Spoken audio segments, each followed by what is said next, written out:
What's up, guys? So Muyiwa already told you guys that we'll be discussing the red flags that I noticed before we got married. What you guys actually don't know is that Muyiwa and I were introduced. They wanted him to marry a city babe. So I remember when I went to go and pick him up from the bus park when he just came from the village, and I realized that, as in the first red flag I realized was that he couldn't speak English. I was like, Jesus, okay, isn't this one chance that you entered? But anyway, the guy, he actually picked up English quite quickly and stuff, but his H factor was a wow. Wait, what are you saying? Oops. I'm here getting my red flag ready, and I'm hearing something about village. Hold Oops. on. Alright, I'm coming. Guys, what was she like? What were you saying? Nothing. You brought me from the village. Nothing. The what? The boots. You brought me from the village. The what? I have H factor. You never tell you about the joke of I heard this one in secondary school. Like the guy said his kid had H factor, so it was like, daddy, OG eats me on the head. And the daddy now said, emphasize your H, you ignorant idiot. That wasn't funny. Oh wow, okay. You married a funny guy from the village, I guess. Anyway, welcome guys. So this week we're gonna be discussing the red flags that I had. I didn't realize I had red flags, but anyway, OG is gonna be sharing some red flags that I had with you guys. And the reason why we're gonna be sharing this video is because I feel like there are a lot of people who use red flags as deal breakers in relationships.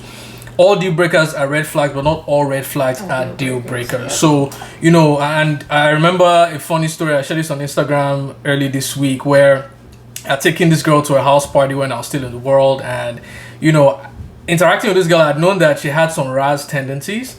But we went to this pool party. We're playing this game, names of things. Like, for example, we're playing names of dogs, names of dogs, and we're going around. And before we started this game, I whispered to him, like, babe, like, if you don't know the answer, like, just keep quiet, drink. Because if you miss it, you drink, you take a shot. I was like, if you don't know it, please just drink. So names of dogs.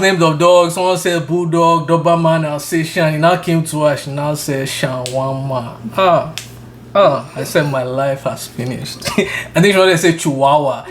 Yeah, shawarma. Everybody said, what? Everybody started laughing. I said, no, I meant shiwiwi. Oh my God. And that was it.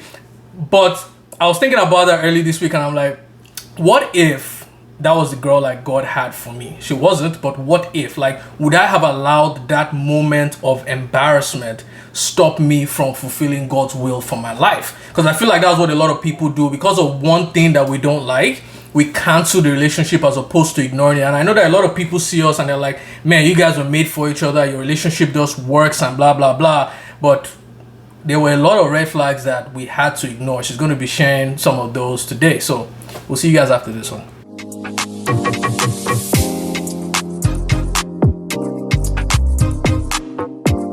Alright, so welcome guys, welcome to Before Marriage. My name is Muyiwa, this is OG, and we're Before Marriage 21. We help single Christians become the right people for marriage by showing them what marriage looks like when done God's way. So, we're going to be sharing, or she's going to be sharing some red flags. I don't know what she's going to be talking about, so I'm very nervous right now. I don't know what she's going to be sharing. Babe, I didn't have red flags. No, you are disabled. I was the perfect candidate. We've pretty much talked about most of the stuff. Yeah, but I can't remember. All things are passed away. All things. No, as in, I mean, we've probably even discussed a few on here. Oh, really? Yeah. Okay, let's go. Put me out of my misery, please. Number one? What's it? Number one, I would say, was your age. Both your physical and spiritual age. Because, he was younger than what I'd envisioned for myself, sort of like both physically and spiritually. So that was sort of like a bit of a concern for me because... Sorry, Mom. Because as the Bible says, is what that scripture, woe to the country whose king is a fool, like is a child or whatever. So Trump. Okay, go on. Yeah, sorry. So that was a bit of a concern for me, and it was, I think when he even approached me, that was like the first thing That was actually the first thing. Yeah, the first thing that comes to mind is I'm older than you. I'm like, and then that was like age is just a number. And that's the thing, like, and this is why it's very important to have to engage wise counsel, because I spoke to my best friend about this and she raised some really valid points. She's like, I mean, at the end of the day, age, like he said, age is nothing but a number. That what I need to look out for is his level of maturity, because there are people that are 40, 50, 60, 70, 80 and they're still pretty much children. So yeah, I'm like, so I put the age aside. I'm like, okay, fine, is this the sort of person that can lead me, and is this the sort of person that I will be able to submit myself to? What is his maturity level in spite of his age? Like, is he the sort of person that will have an argument or a disagreement and he'll start telling me, oh, you don't respect me because you are so and so years old and I'm so and so years old, sort of thing. And I had to also look at myself and say, okay, fine, if I don't agree with certain things, like I said, am I going to be able to submit to him, or am I going to be rebellious because in my mind I'm so and so years old and he's so and so years old, so I feel like maybe I know more, and like that sort of thing. And it was sort of like the same thing with his spiritual maturity as well. And I've come to realize that spiritual maturity isn't really, as in obviously when you give your life to Christ matters, but to a small extent, because there are people that have been born again for years and had not even attained the level of spiritual maturity that he had, because at that time, independently of me, independently of our relationship or where we could be going, he was growing by himself. He was teachable by himself, because he wanted to, not because of me or because he wanted to marry me, that he felt like he had to do these things because of me. So yeah, that was the first red flag that I saw, and that I had to sit down and be like, okay, let me examine this thing and let me see how it could possibly affect our future and decide if it was a deal breaker or not. That's actually a big deal breaker, actually, or a red flag. I'm not sure if it's a deal breaker, but no, it's not for me. I'm talking about for definitely it's a red flag. But if the conclusions I had come to, another person could not come to those conclusions, then it would be a deal breaker. Like if, for example, okay, yeah, he's young, and this is the way I'm saying he's young, as if he's some 18-year-old, just a year old guy, see the gravy, everything. Gosh, sugar daddy stuff. Anyway, like if, okay, fine, maybe this person is younger than you, or this person is below a certain age threshold that you envision for him, but he's the sort of person that carries age on his head, like he equates age to respect, or he wouldn't be able to lead you. He wasn't mature. Maturity is very, very important. You need a mature husband. That's just, if the guy you are marrying is not a mature somebody. Oh God, woe to you. Because I know there are a lot of people who say, as long as he's a Christian, as long as he's a believer, then no matter our spiritual maturity, then we can still make it work. And I saw an illustration a few months ago. It was like, would you give your phone to a child? And it's the same with a baby Christian. Would you give your heart, your most important possession, to a child? To someone who is just accepting the faith. Like, they're going to make mistakes over time, and are you willing to trust them with that treasure that you have? So, okay, that's number one. Number two, I'm a bit relaxed now. That one I know. What's the second red flag you saw? I think the second red flag was, I was a bit concerned about your ability to properly prioritize. Okay. Explain. Okay, so we're engaged, time for pre-marriage counseling, right? And we were going to be doing it Friday evenings. And around that time, that was when you were facilitating 10-4. Oh. So 10-4 was sort of like a fellowship that he facilitated, that he was steward of at the time. And it was basically at the same time that the pre-marriage counseling was going to be taking place. And I remember around that time, he was a bit, as in I can't remember how like he put it or whatever, but at that time he was planning to attend the fellowship as opposed to the pre-marriage counseling. So I mean, I voiced my opinion about it, but I didn't push. I was like, you know what, I'm going to see what he would do, and then that would inform my decision on what was going to happen going forward, sort of thing. Because I mean, at the end of the day, and this is where prioritization comes in. A lot of people say, okay, fine, God, your spouse, your kids, your ministry, and all of that. And while that is sort of like the ideal scenario, there are some times where some things are occasionally going to, as in, not follow that order. And I think the saying is, there are some things that are important and there are some things that are urgent. So you should know the difference between what's urgent and what's important. So there are two things, both important, but one is more urgent than the other one. So the one that's more urgent should obviously exactly take priority. I actually remember that.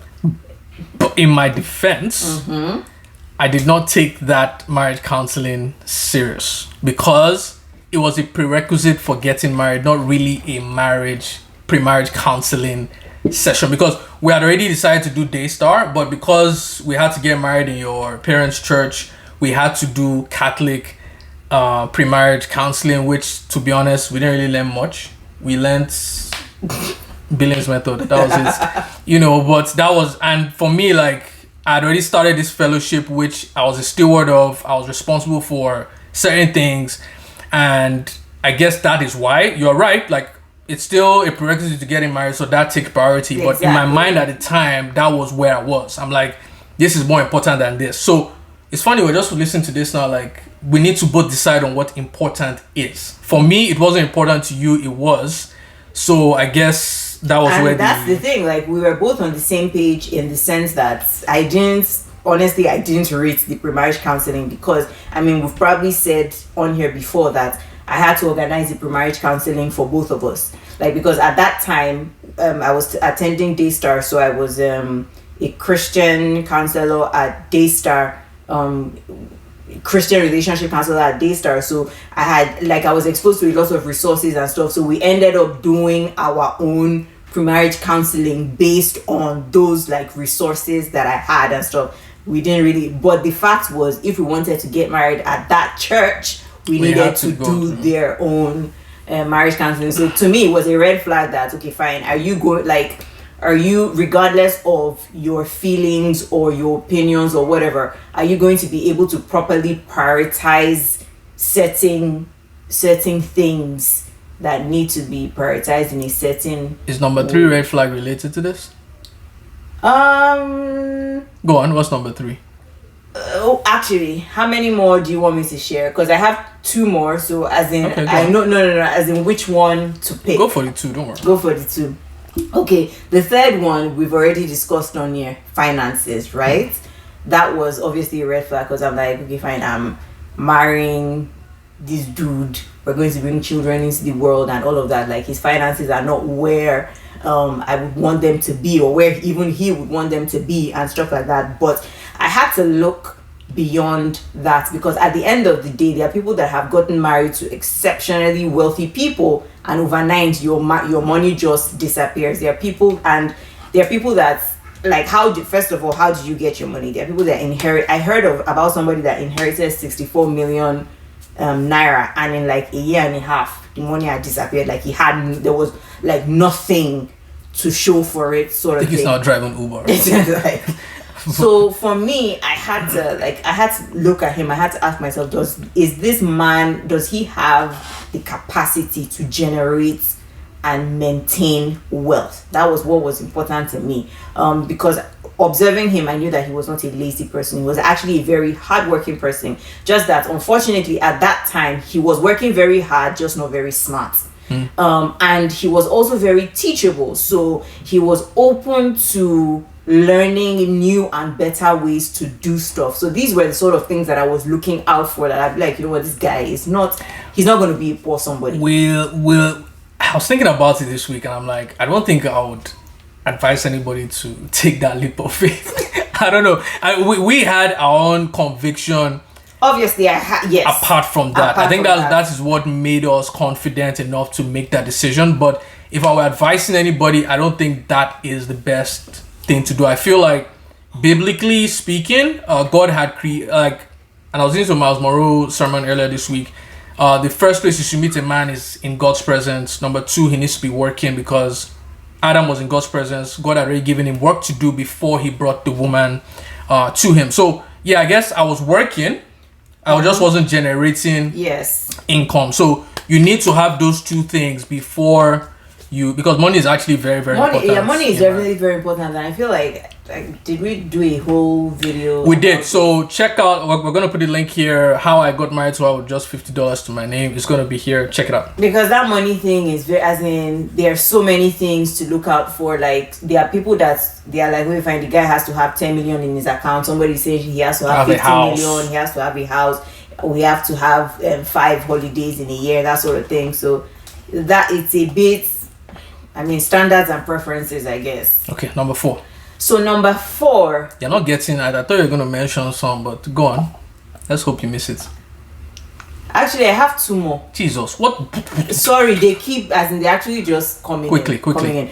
Okay, so the next one is actually similar to number 2, I think. This one was sort of like your ability to understand or perceive the consequence of your action or the consequence of your words. The example here that I would give was, we had started planning for the wedding and we had decided on the number of groomsmen and the number of bridesmaids that we wanted in the bridal party. And then later, Oga now comes with an increased number. And I'm like, hello, we sat down, like, we decided. Did we decide? Yes. I can't remember. We decided what we were going to have. And then he was like, oh, that at the time we decided, he didn't really realize certain things and whatnot. I was just looking at this one. Sham, you people know that I always report it. When he just starts doing this, I just looking at him.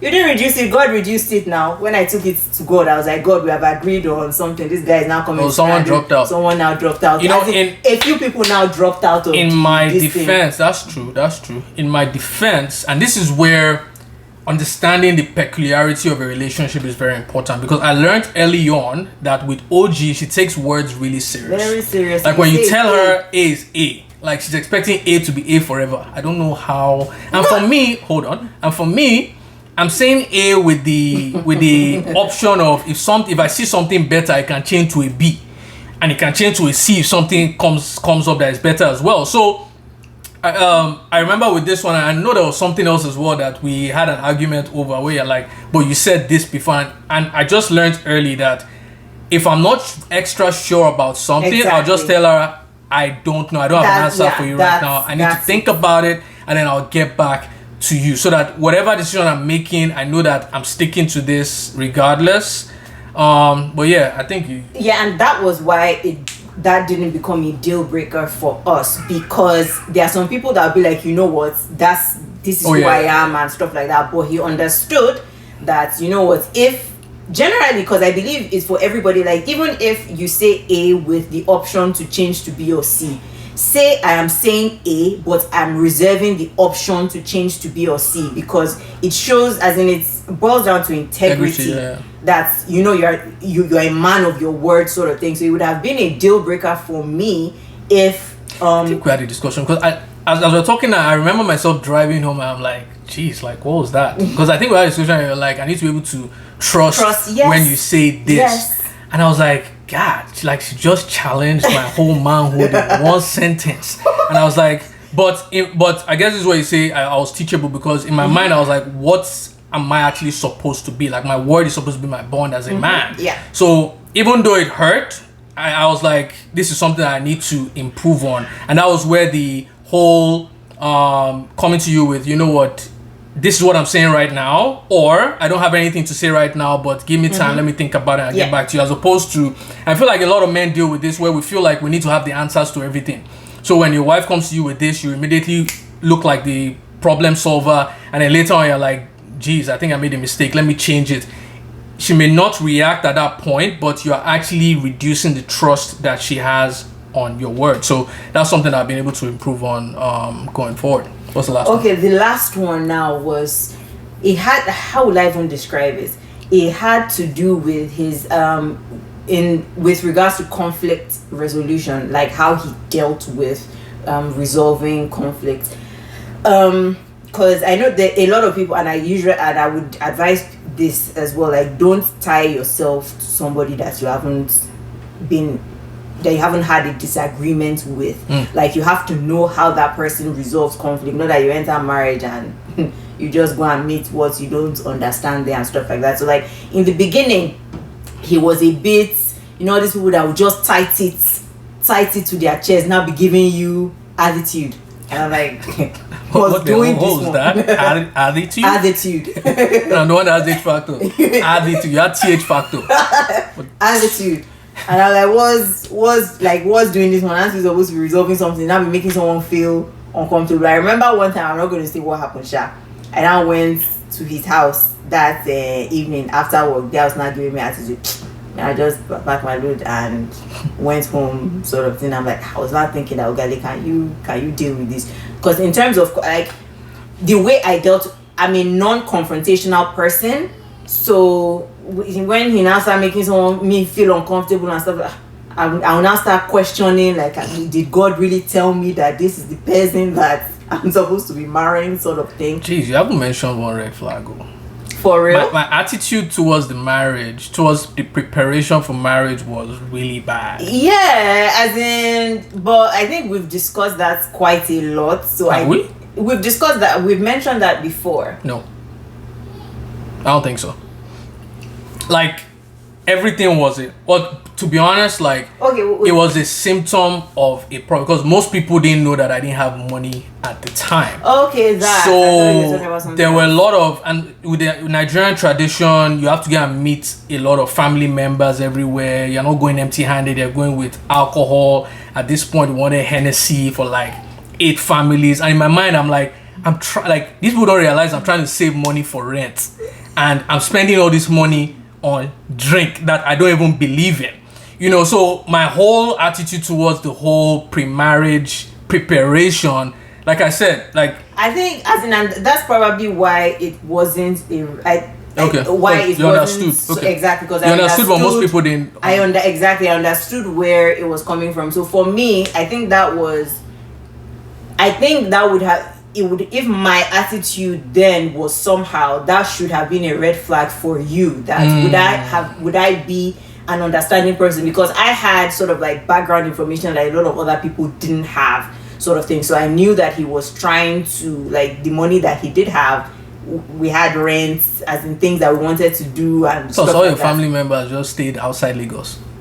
Whatever. Outside, like the outskirts. Like, we had to travel in traffic, and I was just like, man, all I want to do is just go to the court and marry. Like, what's all this extra? Again, for you don't really send tradition like that. I'm not a traditional person, so it wasn't even if you had like all the money in the world, because you are just this. No. If I had the money, like, I don't think it would have been a problem. I wouldn't have liked it, but I would have had a better attitude. You would have had a better attitude, but the attitude still wouldn't have been the best, because you would still have been doing all these tradition things. I don't believe in it. No. Why do, as in, so? Because we celebrate marriages, not weddings. Anyway, so we asked for some red flags on our Instagram page, and some people gave some really interesting answers. So what we really want to share in this video is, when does a red flag become a deal breaker? Yeah. So we're going to be going through a lot of these red flags and, sort of choosing if it's a red flag or a deal breaker.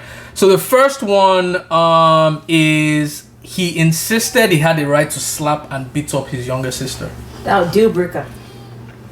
As a straight up deal breaker. Violent, abusive somebody. But there was one that we got in the DM. She didn't want to share it in the stories.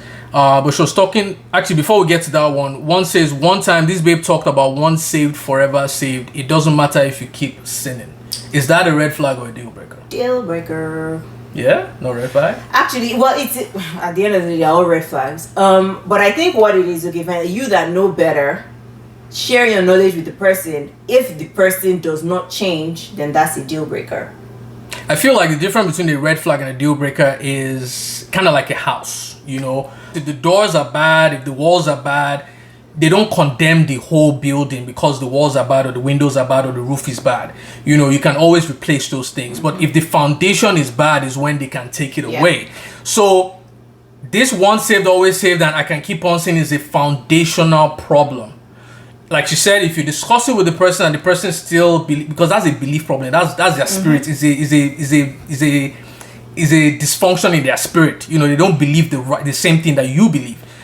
So if whatever red flag you're seeing is actually a foundational problem, then that is when it becomes a deal breaker. I believe this is a deal breaker as well because they don't understand what grace is. And Paul says in Romans that do we keep sinning because so that grace may abound? God forbid. You know, the fact that we're cheapening the blood of Jesus if we feel like he just died for nothing. You know, he died so that we can keep the law, so that we can begin to live better lives, not that we can keep living the lives that we once had before. And there was something that I put on Instagram the other time. Grace doesn't stop you from sinning, but it stops you from enjoying sin. When we were in the world, we used to enjoy sin. But now that you are born again, you will still sin because we are still in the flesh. But you're not supposed to enjoy it. You know, there are things that I do right now that I'm like, this is not me. But it still happens. Even, and now he would say that I've started teaching, but I'm not teaching. I just want to highlight that, you know, and I think I've said this a few times, that English actually does the Bible a very huge disservice. Which is why I encourage a lot of people that when you're studying the Word of God, study with a concordance, because the word for repentance that leads to salvation is actually different from other forms of repentance that's in the Bible. The repentance is that you're actually turning away from sin. You are not habitually doing, you are not continually doing what you used to do before. So if nothing has changed, then you really need to check your salvation. Absolutely. The next one is hairy legs and armpit. That's a red flag. It's not a deal breaker. We got a lot of responses that said deal breakers. No, that's a red flag because I mean it's something that you discuss with the person. Where did this come from? Where guys are able to have hairy legs and armpits, but women aren't? Like it doesn't look sexy. It's a socially constructed. It is. Yeah, it's I don't know. I broke up with the babe one time because of it. That one is socially constructed because at the end of the day, the world has created a standard for beauty, as in, and to a lot of people, that hairiness is masculine. So the less masculine you are, the more, the more feminine, the more attractive you are. Let's remove social construct out of this. Like, let's say there was no social construct. Like, no, that's the thing. You can't take social construct out of it. No, let's assume there was no social construct. Because that's the thing. Take for example, back in the day where before shaving became a thing, before anybody used to shave, there were hairy women then. Would they say that those women were not attractive? We wouldn't know. That's the thing. As in, so because it has become the norm, you can't then take away from it. So I think it has the potential to become a deal breaker if you just find that totally repulsive. Actually, yeah, because I actually discussed it with the babe. Like I told her, you know what, I don't like hairy legs. And she said, well, too bad. And then... And and I was like, too bad, let me give her another chance. Then and I went and took her to my friends to go and say, this is my babe, what do you guys think?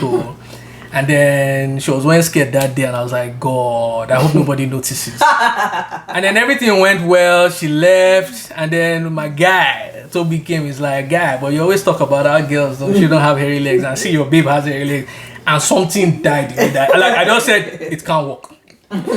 She gotta go. And that night I just told her, could it work, man? I'm sorry, blah, blah, blah. But I guess I tried to resolve it. Like she didn't listen and then it is. I don't know if that is. I don't think it's right. No, the thing is, realistically speaking, I was still in the world at the time. Yeah, realistically speaking, and this is where preferences come in and stuff, and like what you're focusing on. If you don't have Christ and your mind isn't renewed, then you focus on the wrong things. Focus on the wrong things, really. Because that is something that. What if in the next 2 years she comes to herself and she's like, you know what, I actually want to do it. Now, all the other strengths that she had has just been, you've just missed out because of one little thing. Anyway, next one. Met this guy one morning, early in the morning, and his mouth was smelling like he hadn't brushed in 5 days. That was a red flag, because I like that she emphasized early in the that means morning. he had brushed. No, that means maybe he rushed out of the house, so he hadn't actually brushed. Yes. We need more information on that. That's the thing. That's what I was. What if he had brushed, but was? I know people like that. They brushed, but it's still smelling like that. Then maybe it's a medical. As in, some people have. It's a medical condition. Is it fixable? I don't know. I don't know. One just came to my mind. What if the guy snores like crazy? I'll even tell you, this guy is wicked. This Muyiwa that you are looking at, very, very wicked. Like when we went for our honeymoon, right? You know, I like sitting by the window. Apparently, he does as well. I remember that. He does as that one should have been. Anyway, we're already married then. Anyway, so red flag on us. I like sitting by the window. So we made a deal that, when we're going, I'll sit by with the window, and then when we're coming back, he will sit by the window. When we're coming back, I was not seated beside this guy. Oh my God. As in the guy's... I can still smell it. The guy's mouth odor was so bad that he didn't even have to open his mouth. Just breathing. He was breathing. His mouth was so... And I could smell it. I was between both of them. Muyiwa could smell it. I think the guy now... You are telling me let's switch this thing. We just got married, but... No, wait. We had a deal. Keep your word. No, can you imagine? Keep your word, right? Keep which word? I wasn't forcing you. We made a pact. I asked you as a loving husband, a sacrificial husband. The way Christ sacrificed himself for the church. You should have sacrificed yourself for your wife. Nah, man. The guy wasn't. That's how the guy now ordered a drink. But by the time they brought it, the guy wasn't sitting there. So the air hostess was like, "Can I give it to the guy?" I said, "Okay." Muyiwa looked at me. Was like, I want to see how you would talk to that guy that drinks his drink. Can you imagine? In his defense, I think he had a long layover and he smoked. Because it was Emirates, so it was a transit. So I think he was probably coming from Asia. It had been a while since he brushed and he smokes. So you can imagine, why did you remind me of that? Oh my God. How did you remind you what kind of wicked person you are? Anyway, there was another one. Oh, she said, I was just getting to know this guy, then he started asking if I can twerk. I think she ignored that one. Or she answered it, but she's like, let's continue the conversation. They now asked if I wear G-string. You just know where that person's mind is. That's a deal breaker, man. If that is what you're just getting to know the person and that is all, then he's just interested in sex, like that point blank. His mind is very. He doesn't want to. Yeah, his mind is carnal. So that is a deal breaker. The last one is he wanted to get me pregnant first. First for what?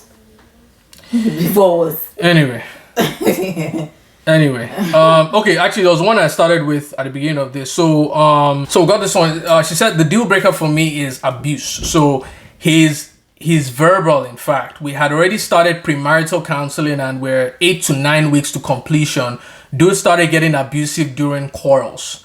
Absolutely everything I have for him has disappeared. I'm grossly irritated by him. Everything about him just puts me off. I honestly can't stand him any longer. I need to break it off with him and give him back his ring. I can't enter marriage as an abuser who is on top of that insecure and paranoid about his own shadow.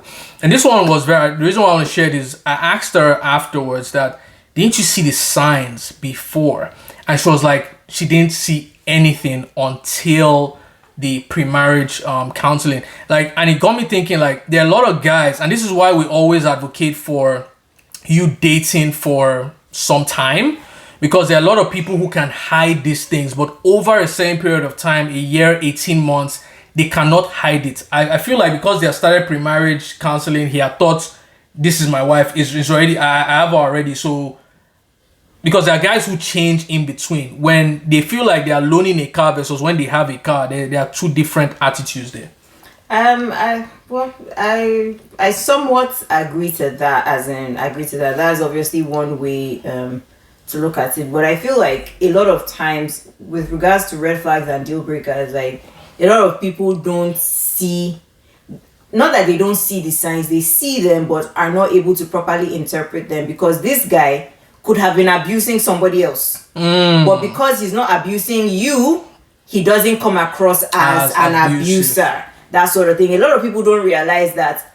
You need to ask yourself, how does this guy treat people that he doesn't really send? Not necessarily people he has fought with, or people that he doesn't feel like he's gaining anything from or whatever. That's likely how he's going to treat you in future when maybe Steve Finish enters, or you guys like have serious conflict or whatever. So those sort of things, like, a lot of girls will be like, but that's not the way, he treats me nice. He doesn't treat me like he treats those other people. The way he treats those other people, eventually he will treat you that way. So a lot of people, they claim they don't see the red flags, but I feel like it's a case of they can't interpret the red flags that they do see.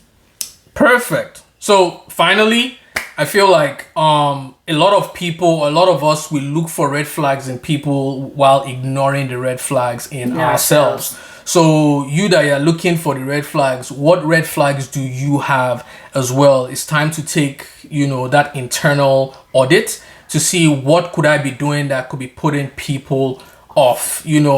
I feel like the worst thing anybody can tell anybody is that your mouth smells. You to smell your mouth, and if there's a problem there, deal with it yourself. Brush morning, afternoon, night if that is something that you need to do, to fix that. So don't think that people will just accept me if you're not willing to accept every other person. So what other red flags have you seen? Would love to hear from you. Subscribe, like, share.